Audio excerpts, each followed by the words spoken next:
라는 생각을 했는데 이런 이야기를 하더라고요. 그 친구도 고등학교 때 친구 중에 하나인데 아버지가 개척교회 목사님이셨어요. 그래서 개척하시고 또 실패하시고 그걸 개척하시고 실패하시고를 수차례 반복하신 끝에 온 집안 식구가 아주 경제적으로 극심한 고통을 받았습니다. 그래서 생활보호 대상자였고 거기다가 또 어머니는 또 이렇게 신장 투석을 오랫동안 하셔가지고 굉장히 몸이 좋지 않은 친구였습니다. 근데 그 친구가 이러더라고요. 야, 너 그때 혹시 기억나는지 모르겠는데 집에서 막 너무너무 힘들고 슬프고 괴로워서 너무 눈물이 흘러서 학교에서 어떻게 할지 몰라가지고 그때 이제 기독교 동아리 이제 서클 동아리 룸이 있는데 거기 가가지고 혼자 막 울고 있는데 제가 옆에 가가지고 같이 그걸 보고서 같이 그 친구를 위해 기도해 줬다는 것입니다. 저는 기억도 안 나는데, 네. 근데 그 사실 하나를 기억하면서 너무너무 고맙다. 너무 그때 그것이 정말 큰 위로가 되어서 정말 소중하고 고마운 친구로 잊지 못할 친구로 기억을 하고 있다라는 이야기를 해 주었습니다. 여러분 가만 보니까 공통되는 게 있는 것 같습니다. 그죠? 네. 정말 소중하고 정말 감사한 사람은 내가 좋았을 때 같이 있었던 사람이기도 하지만 더 중요한 사람은 내가 정말 힘들고 고통스러운 순간에 함께 있어주고 또 나에게 바른 길과 바른 방향을 제시해 주려고 노력했던 사람이 정말로 소중한 사람이요 소중한 친구가 아닐까 그런 생각을 가져봅니다. 여러분 지금도 어떻게 보면 우리 주변에 이렇게 고통과 어려움 속에 있는 사람들이 참 많이 있는 것 같습니다. 그 많은 사람들이 지금도 우리를 향하여 정말로 좋은 친구가 되어주기를 좋은 사람이 되어주기를 그렇게 바라고 있지는 않나 하는 생각을 가져봅니다. 지금도 육체적으로 혹은 정신적으로 영적으로 많은 고통 속에 놓여 있는 우리 주변의 많은 이웃들 그들에게 우리가 줄 수 있는 가장 큰 소중한 선물과 축복이 있다면 그것은 과연 무엇일까요? 우리 하나님 말씀을 통해서 함께 생각해 보려고 합니다. 우리 마가복음 2장 1절부터 12절까지 말씀입니다. 마가복음 2장 1절부터 12절까지의 말씀입니다.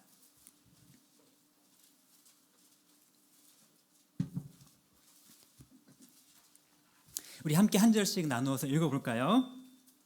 수일 후에 예수께서 다시 가버나움에 들어가시니 집에 계시다는 소문이 들린지라.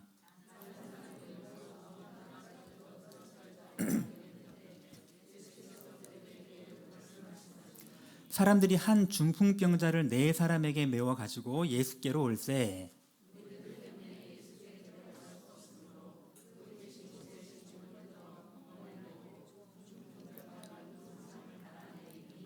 예수께서 그들의 믿음을 보시고 중풍병자에게 이르시되 작은 자야 내 죄 사함을 받았느니라 하시니 이 사람이 어찌 이렇게 말하는가 신성 모독이로다. 오직 하나님 한 분 외에는 누가 능히 죄를 사하겠느냐.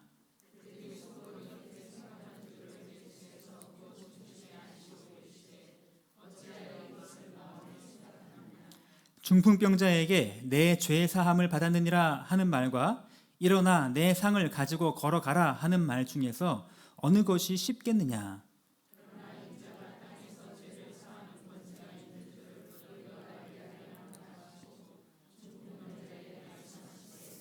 내가 네게 이르노니 일어나 내 상을 가지고 집으로 가라 하시니 그들이 다 놀라 하나님께 영광을 돌리며 이르되 우리가 이런 일을 도무지 보지 못하였다 하더라. 아멘. 아멘.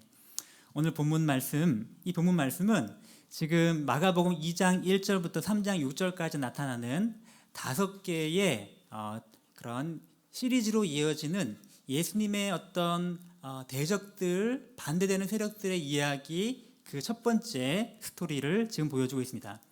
지금 마가복음 1장에서는 그죠? 사람들로부터 점점점 예수님의 인기와 명성이 점점 높아지는 장면이 가득했지만 이제 2장에는 이제 종교 지도자들과 어떤 사람들이 예수님에 대해서 이제 반대하고 공격하는 장면들이 시작이 됩니다. 아마 도표를 보시면 아마 그런 모습들이 여기 나와 있는 것들을 살펴보실 수 있겠습니다. 이제 오늘 본문은 죄 사하는 권세를 가지신 예수님에 대해서 서기관들이 지금 반대하는 장면, 그리고 그 이후부터 5개에 걸쳐서 바리새인과 서기관들과 많은 대적들이 이제 서서히 예수님을 반대하기 시작하는 장면들이 이제 시작되고 있다는 것을 보실 수가 있을 것입니다. 자, 오늘 본문으로 다시 돌아오시면요, 오늘 본문에 보니까 이제 수일 후에 예수께서 다시 가버나움에 들어가시니 집에 계시다는 소문이 들린지라 이렇게 이야기하고 있습니다. 자, 이전 스토리를 한번 되돌아볼까요? 예수님이 가버나움에서 계시다가 이제 거기서 수많은 사람들이 몰려오자 우리 또 다른 마을로 가자 하면서 거기서 복음을 전하시고 계셨습니다. 그러다가 지금 다시 어느 정도 시간이 지난 후에 다시 가버나움, 예수님의 그 초창기 사역의 본거지라고 할 수 있는 가버나움으로 돌아오시게 된 것입니다. 아마 어느 집인지는 모르겠지만 많은 학자들이 지금 예수님이 머무셨던 그 집이 베드로의 집, 베드로 장모님이 계셨던 그 집이 아닐까 이렇게 추측을 하고 있다고 합니다. 아무튼 정확히는 모르지만 가버나움에 예수님의 본거지, 사역의 본거지라고 할 수 있는 한 집에 머무셨을 때 이제 며칠이 지난 후에 지금 또 소문이 퍼지기 시작한 것입니다. 예수님은 아무래도 좀 조용히 있으면서 하나님의 말씀을 가르치기 원하셨을지 모르지만 어느새 소문이 많이 퍼져서 그 집에 수많은 사람들이 벌써 찾아와서 이제 예수님을 바라보기 위해 몰려들었습니다. 2절 말씀이 그 얘기를 하고 있네요. 많은 사람이 모여서 문 앞까지도 들어설 자리가 없게 되었는데 예수께서 그들에게 도를 말씀하셨더니, 지금 뭘 가르치고 계셨죠? 도를 전하고 계셨어요. 도를 아십니까? 여기서 도는 하나님의 말씀을 가리키죠. 태초에 말씀이 계시느라 할 때 그 말씀, 그것이 바로 도, 그것이 바로 로고스라고 하는 단어, 같은 단어입니다.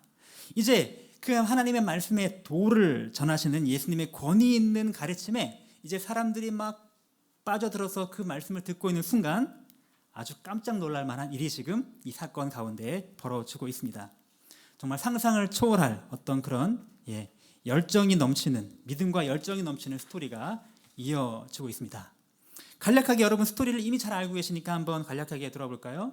지금 한 중풍병 걸린 사람을 예수께 데려오기 위해 여기 그림들을 보시면 4명이 이렇게 들고서 예수님이 계신 곳에 찾아옵니다. 찾아오니까 사람이 너무 많아서 도저히 예수님께 가까이 갈 수가 없었죠. 그래서 할 수 없이 지붕 위로 올라가서 지붕을 뚫고 예수님 앞에 지금 내려오는 그런 장면이 바로 오늘 본문에 나와 있는 장면입니다. 얼마나 놀랍고 얼마나 상상을 초월하는 그런 장면이 아닐 수가 장면일까요? 예수님은 바로 이 상황에서 중풍병자의 친구들의 믿음을 보시고 중풍병자 걸린 사람의 죄를 사함을 받았다라고 선포하시고 마지막에는 이제 일어나라 하니까 벌떡, 평생 꼼짝 못하던 사람이 벌떡 일어나서 다시 떠나가게 되는 그러한 스토리가 지금 이곳에 펼쳐져 있는 것입니다. 예수님이 이 사건을 통해서 무엇을 보여주고 하셨을까요? 일단 결론부터 말씀드리면 예수님은 어떤 표면적인 질병뿐 아니라 근원적인 질병의 원인인 인간의 죄의 문제를 해결할 수 있으시는 바로 참 하나님이시다라는 사실을 오늘 스토리를 통하여 우리에게 보여주고 계신 것입니다. 또 그렇지만 또 한편 예수님께서 오늘 하셨던 말씀을 통해서 저는 또 다른 측면에서의 스토리를 한번 보려고 합니다.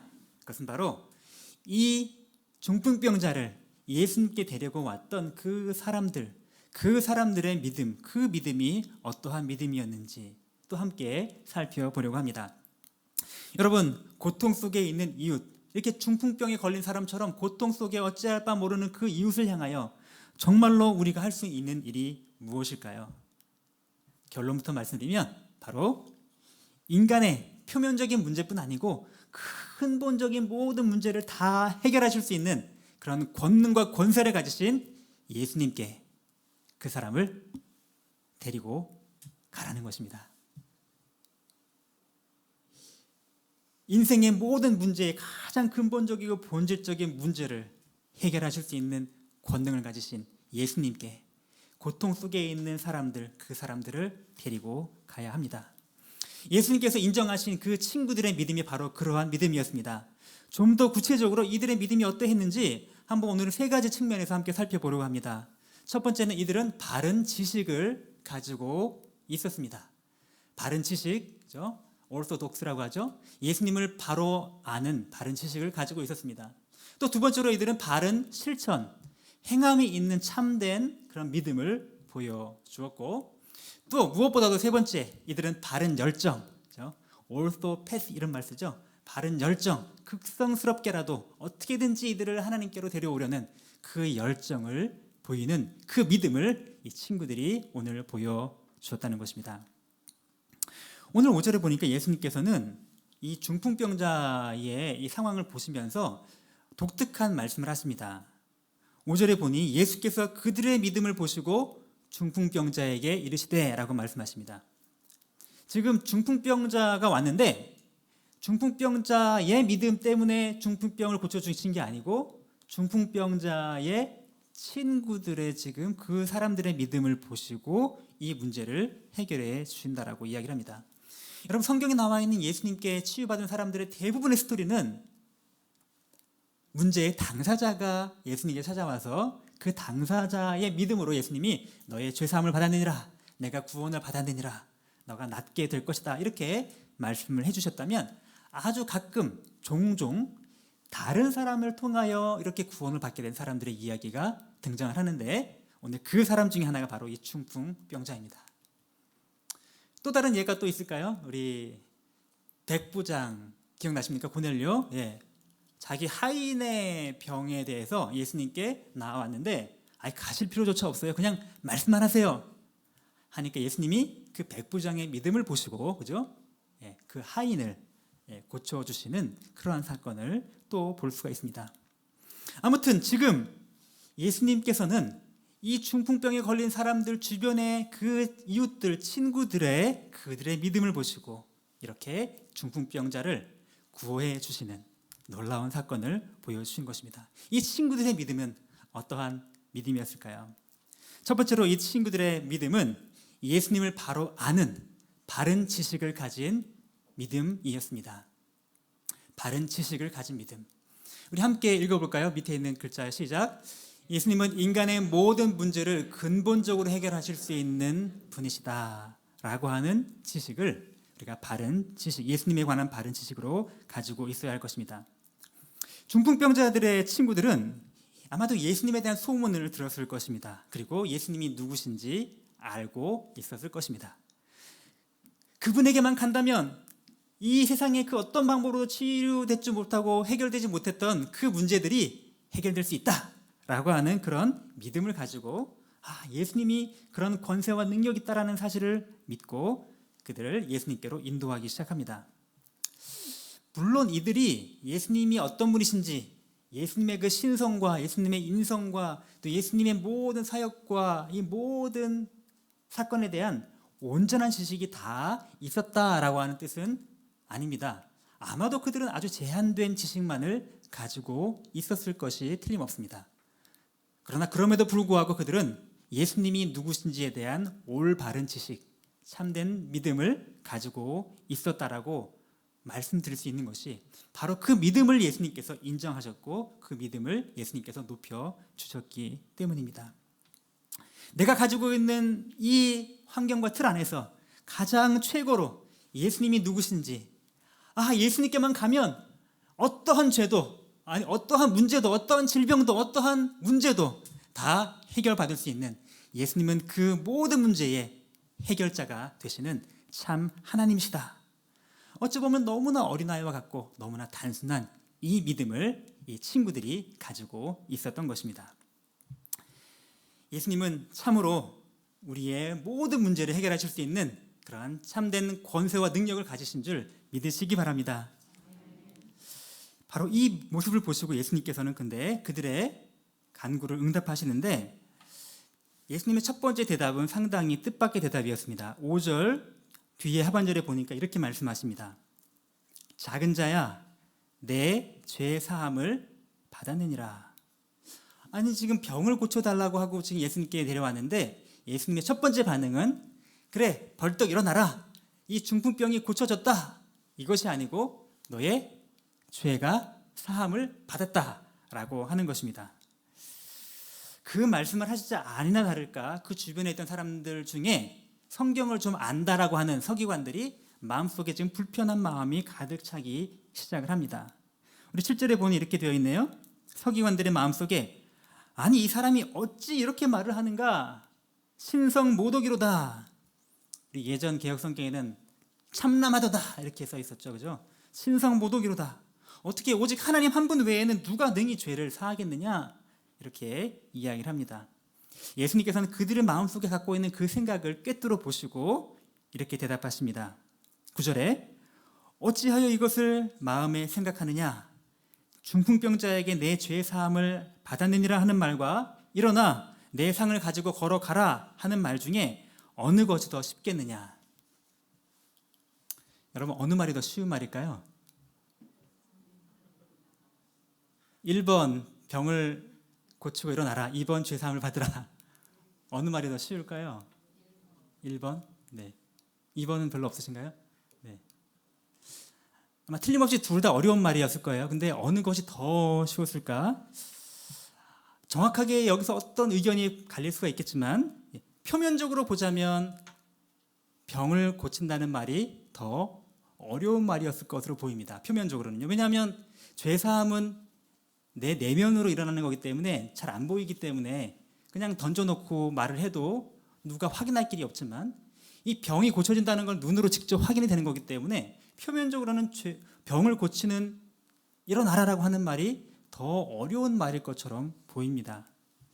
그런데 좀 더 깊이 생각해 보면 근본적으로 보면 그 말보다 내 죄가 사해졌다라고 하는 말이 굉장히 더 어려운 말이라는 것을 또 우리는 얼른 생각해낼 수가 있습니다. 내 죄가 사해졌다라고 하는 말은 그 말이 뭘 의미하죠? 쉽게 말하면 자신이 하나님이다라고 주장하는 그 결과를 가져오기 때문에 그 말이 결코 쉬운 말이 아닙니다. 이스라엘 유대인들 중에 신성 모독에 해당하는 말인데 이렇게 했다가는 자기의 목숨이 날아갈 수 있는 굉장히 위험한 발언이죠. 지금 여러분 생각해 보십시오. 누가 죄를 사할 수 있는 권세가 있습니까? 만약에 제가 저기 있는 김상기 목사님에게 잘못을 저질렀어 죄를 지었다면 저의 잘못을 누가 용서할 수 있을까요? 그렇죠. 옆에 있는 김은혜 목사님이 대신 용서해 줄 수는 없는 것입니다. 아니 왜 내가 이 사람한테 잘못한 걸 다른 사람이 대신 용서해 준다라고 할 수 있겠습니까? 그죠? 네. 인간 사이의 관계 잘못은 그 죄를 저지른 당사자만이 그 죄의 문제에 대하여 용서할 수 있는 권리가 있습니다.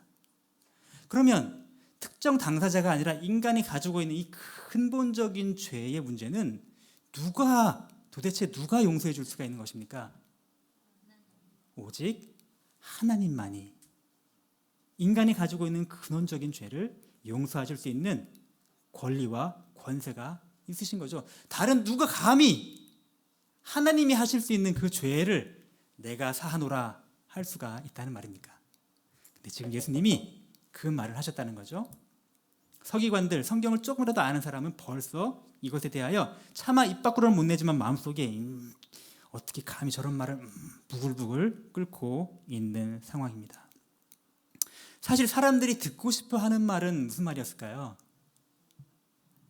이 죄사함 그런 건 잘 모르겠고 이렇게까지 고통스러운 병을 고침받았다 그 말을 얼마나 듣고 싶어요.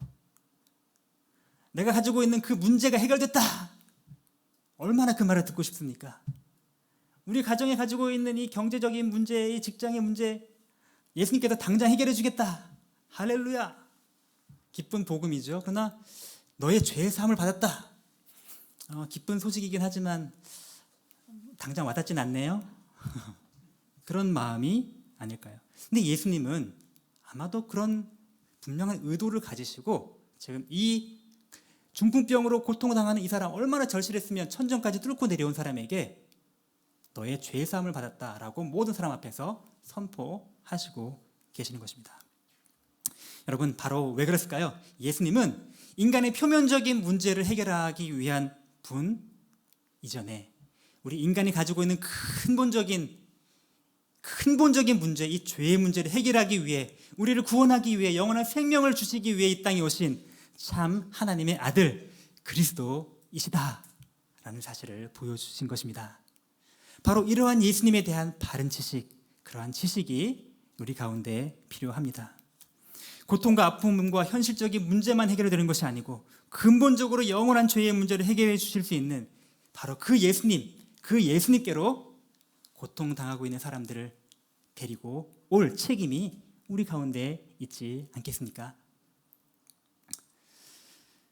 두 번째로 우리 이 친구들이 가지고 있던 믿음은 바른 실천이 있는 믿음이었습니다. 함께 읽어볼까요? 시작. 행함이 없는 믿음은 죽은 믿음이다. 행함과 진실함으로 사랑하라. 여러분, 중풍병자를 데리고 온 친구들은 고통당하는 사람의 아픔을 보았습니다. 여러분, 중풍병은 요즘으로 말하면 뇌경색 혹은 뇌졸중 이런 이제 질병이겠죠. 뭔가 이렇게 몸이 마비가 일어나서 내 마음대로 움직일 수 없는 질환을 의미할 것입니다. 거동이 자유롭지가 않은 거예요. 여러분 생각해 보세요. 얼마나 괴로웠을까요? 밥 먹는 거 하나, 옷 하나 갈아입는 거 하나, 화장실 일 보는 거 하나, 내가 스스로 감당할 수 없는 완전한 무기력한 상태. 얼마나 비참하고 얼마나 고통스러웠을까요? 아마도 이걸 고치기 위해서 수많은 병원과 수많은 의사들을 만나보지 않았을까요? 많은 돈도 탕진해 보지 않았을까요? 아마 그 모든 것이 헛되이 돌아가고 정말 소망이 없는 가운데 그 비참한 속에 지금 예수님이라는 분이 이 문제를 해결할 수 있다는 소식을 듣고 지금 뭔가 마음에 소망과 기대를 가지는데 문제가 있어요. 내 힘으로 어떻게 할 수가 없어요. 내 힘으로 꼼짝할 수가 없어요. 그러던 중에 감사하게도 이 중풍병자의 주위에는 그를 데리고 가줄 소중한 사람들이 있었다는 것입니다. 여러분, 오늘날 우리 주변에는 정말로 예수님께 스스로 나아가 문제를 해결받아야 하지만 그렇게 할 수 있는 능력이나 할 수 있는 여건과 아무 것이 안 되는 그러한 고통 속에 있는 사람들이 얼마나 많이 있는지 모릅니다. 지금도 누군가가 나를 좀 데려가 주기를 바라는, 겉으로 표면적으로는 거세게 저항하고 있는 것처럼 보일지 몰라도 그의 내면 속에 그의 영혼은 나를 좀 예수님께 들어가 주기를 바라는 그 사람들이 우리 주변에 얼마나 많이 있는지, 지금 이 사람들은 그 고통당하는 사람들을 바라보는 그런 눈을 가지고 있었습니다. 그 고통을 당하는 사람들의 그 고통을 그냥 바라만 보지 않고 이제 실제로 그들을 데리고 옮겨가는 행동을 이제 그들은 또 보여줍니다. 오늘 3절에 보니까 사람들이 한 중풍병자를 4사람에게 메워서 예수께로 데리고 왔다고 이야기를 합니다. 실제로 이 사람 얼마나 힘들까, 얼마나 고통스러울까 라고 하면서 그냥 말만 하고 끝나는 사람이 아니고 그 사람을 실제로 예수님께 데려가기 위하여 구체적인 행동과 액션을 지금 보여주고 있는 것이죠. 야고보서 2장 14절부터 17절 말씀을 함께 읽어볼까요? 시작. 내 형제들아, 만일 사람이 믿음이 있노라 하고 행함이 없으면 무슨 유익이 있으리요? 만일 형제나 자매가 헐벗고 일용할 양식이 없는데 너희 중에 누구든지 그에게 이르되 평안히 가라, 덥게 하라, 배부르게 하라 하며 그 몸에 쓸 것을 주지 아니하면 무슨 유익이 있으리요? 이와 같이 행함이 없는 믿음은 그 자체가 죽은 것이라. 요한일서 말씀은 또 이렇게 말씀하십니다. 같이 읽을까요? 자녀들아, 우리가 말과 혀로만 사랑하지 말고 행함과 진실함으로 하자. 얼마나 힘드니, 얼마나 고통스럽니, 잘 되면 좋겠다, 이런 말로 끝나는 것은 소용이 없다는 것입니다. 그것은 죽은 믿음이라는 것입니다. 그 사람을 위해서 실질적인 해결책을 가지고 계시는 그분께 내가 도와줘서 무슨 도움이 줄 수 있겠어요? 하지만 구체적이고 실질적인 도움을 줄 수 있는 예수님께 그 사람을 데리고 올 수는 있는 것 아니겠습니까? 물론 그 일은 쉬운 일이 아니었을 것입니다. 그 일을 함으로 말미암아 그들은 여러 가지 대가를 치러야만 했을 것입니다. 무겁죠. 에너지 소모되죠. 힘들죠. 여러 가지 수고로움이 많이 필요합니다. 그러나 이 중풍병자의 친구들은 그 수고로움을 기꺼이 감당을 했던 것입니다. 반대로 서기관들은 하나님의 말씀을 많이 알고 있었지만 그러나 여전히 그 율법의 핵심인 바로 하나님 사랑과 이웃 사랑, 이 핵심을 구체적인 실천으로 보여주지는 못하고 어떻게 아는 지식으로 판단만 하고 정죄하는 곳에서만 머물러 있었다는 것이죠. 여러분, 지금도 우리 주변에 와서 나를 좀 도와주세요 라고 부르짖고 외치고 있는 그런 영적인 부르짖음이 여러분 들리지 않으십니까? 막상 그들을 바라보면서 혼자 스스로 주 앞에 나올 수 없는 사람들을 향하여 우리가 정말로 내가 조금 더 대가를 치러서 조금 더 번거로움을 감내하면서 실질적으로 행동으로 그들을 이끌어내는 그런 행함이 있는 믿음을 하나님이 요구하신다. 이런 마음의 생각을 가져야 할 것입니다. 사실 우리는 모두 이러한 빚을 지고 있는 사람들입니다. 여러분 생각해 보십시오. 초창기 한국에 오신 선교사님들 대부분 다 20대 젊은 유능한 사람들이었던 거 아세요? 앞길이 창창하고 명문대 출신의 의사와 여러 가지 많은 그런 모든 미래가 보장된 걸 다 포기하고 낯선 땅 한국에 와서 가진 질병과 박해를 견디며 주의 복음을 전해 주었던 것입니다. 한국교회 초창기 성도들을 보면은 이 복음에 대한 열정이 뜨거워서 그러나 내가 가진 것이 없어서 날연보라고 하는 제도를 실행했던 것을 볼 수 있습니다. 여러분, 날연보가 뭔지 아세요? 날연보? 날로 드리는 게 아니고 날을 드리는 것입니다. 시간을. 네. 기록에 보면 1904년도부터 선천 지역에 많은 성도들이 내가 하나님께 드릴 것이 없어. 나는 가진 게 너무 없기 때문에 나는 시간을 드릴 거야 하면서 하나님께 날을 작정하는 것입니다. 그래서 주로 농한기에 그렇죠? 시간을 들여서 멀리 가서 복음을 전하고 그곳에서 하나님의 말씀을 증거하고 하나님의 복음의 쪽 복음을 나눠주고 이런 일들을 감당하는 그런 행하는 믿음, 복음의 빚진 자로서 행하는 믿음들을 보여주었다는 것입니다. 여러분, 바른 믿음은 행하는 믿음인 줄 믿으시기 바랍니다. 때로는 필요한 대가가 있다면 기꺼이 지불하는 그런 수고를 아끼지 않으면서 지금도 고통당하고 있는 사람들을 예수께로 인도해가는 하나님의 사람들이 되시기 바랍니다. 세 번째로 우리가 가져야 될 이 친구들의 소중한 믿음은 바른 열정을 가진 믿음입니다. 또 같이 읽어볼까요? 시작. 어떤 장애물에도 포기하거나 미루지 말고 극성스럽게 사랑하십시오. 네.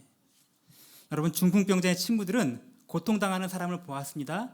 그 본 고통을 가지고 그냥 말로만 때우지 않고 행동으로 옮겨서 그를 예수님께 데려가기로 작정하고 데리고 갔습니다. 근데 문제가 생겼어요. 데려갔는데 예수님을 만날 수가 없는 거예요. 사람이 너무 많아.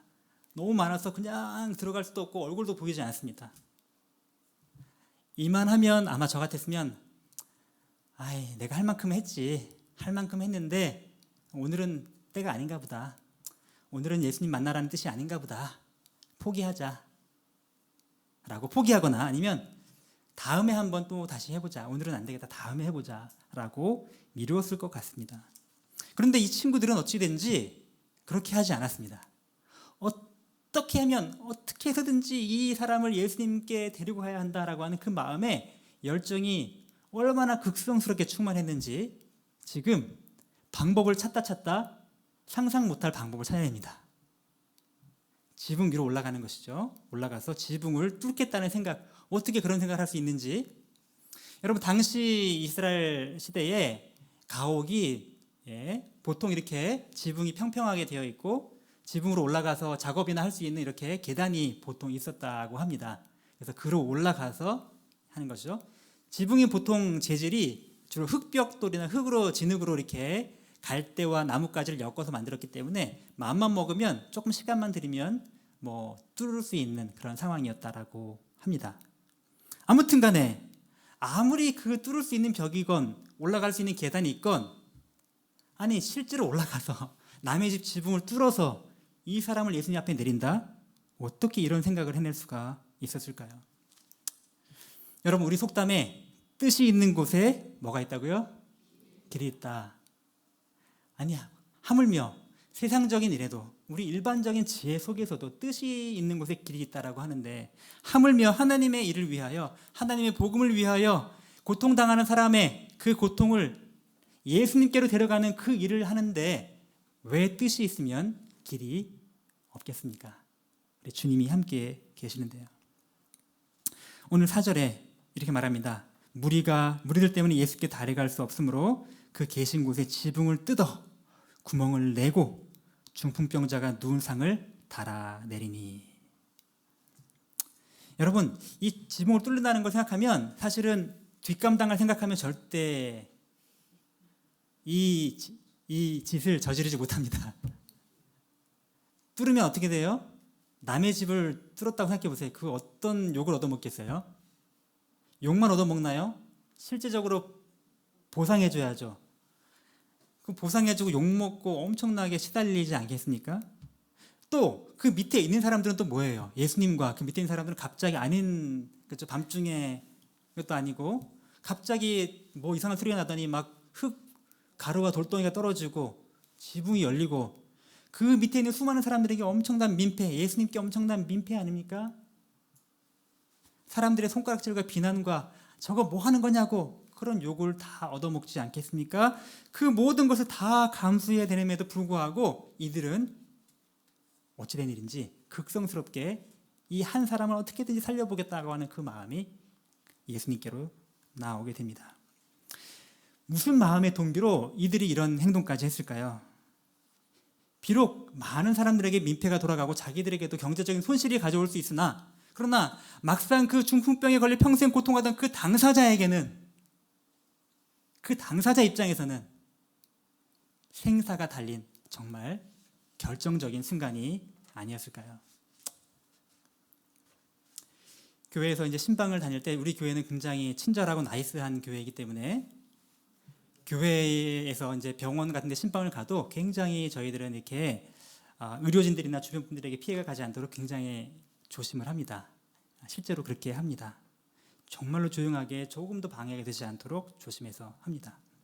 하지만 그렇지만 간혹 그렇지 못하게 할 수밖에 없는 때가 있습니다. 지금 너무너무 위독하신데 예수님을 알지 못하는데 마지막 단 한 번의 복음을 들려줄 기회가 왔다라고 하면 지금 주변 사람들 민폐, 의료진들에게 좀 죄송한 민폐, 지금 여러 가지 당사자한테 막 예수님 믿으세요 막 이렇게 하면 상대방이 상처받지 않을까 이런 거 다 따질 데가 없어요. 이 사람 한 사람을 보자면 생명과 영원한 생명이 달린 이 문제에 그렇게 하나님의 말씀을 꼭 들려줘야 될 때는 어쩔 수 없이 그렇게 기회를 얻도록 해야 되지 않을까요? 네. 때로는 저를 포함해서 우리 모두가 좀 더 극성스러운 사랑과 열정이 필요하다는 생각을 가져봅니다. 나이스하게 하는 것만으로는 부족할 때가 있기 때문에 그렇습니다. 여러분, 오늘 내가 이 자리에 서 있어서 하나님을 믿고 예배하는 것, 천국 백성이 되는 것은 누군가의 극성스러운 사랑이 있었기 때문에 가능한 것이었음을 우리가 잊어서는 안 될 것입니다. 예수님이 그냥 나이스하게 하늘 보좌에 그냥 가만히 계시고 그냥 극성스럽게 굳이 이 땅에 인간의 몸으로 오시지 않았더라면 어떻게 됐을까요? 이 땅에 오셔서도 그냥 좀 나이스하게 좀 품위 있게 하나님 말씀 전하시고 병 고쳐주시고 이렇게 사셨으면 십자가의 그 구질구질하고 그저 극성스러운 죽음 그 일을 하지 않으셨더라면 어떻게 되었을까요? 사도들과 복음을 증거하는 사람들이 그죠? 나이스하게 신앙생활과 종교활동하고 로마의 법을 잘 지키면서 그냥 모이라면 모이고 흩어지라면 흩어지고 황제를 믿으라면 황제를 믿고 이렇게 잘 나이스하게 갔더라면 도대체 어떻게 되었을까요? 순교를 각오하고 극성스럽게 주의 복음을 증거해 주지 않았더라면 어떻게 되었을까요?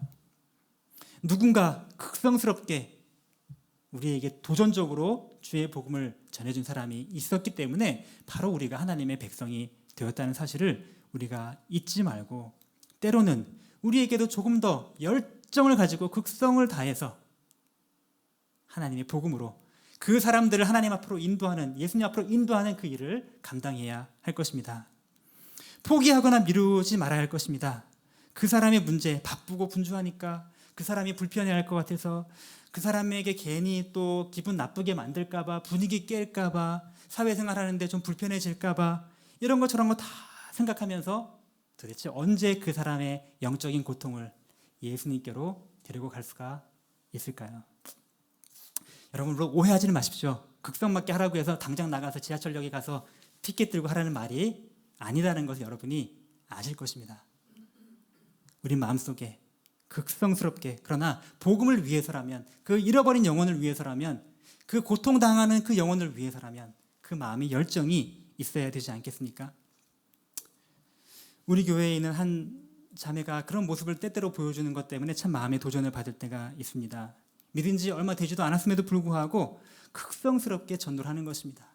직장이건 집에서건 있는 돈 없는 돈 털어가면서, 그죠? 있는 시간 없는 시간 쏟아가면서 그렇게 극성스럽게 복음을 전하려고 하는, 내가 무슨 대단한 믿음이 있어서가 아니라 주님이 나에게 주신 그 사랑에 감사한 마음으로 행함이 있는, 열정이 있는 그런 믿음을 우리가 본받을 필요가 있을 것입니다. 오늘 말씀을 맺겠습니다. 나의 믿음과 열정을 통해 지금 예수님 앞에 가 있는 사람은 누가 있습니까? 여러분, 한 영혼을 위하여 극성스러운 열정을 지금 보이고 있는 그 대상은 누가 있습니까?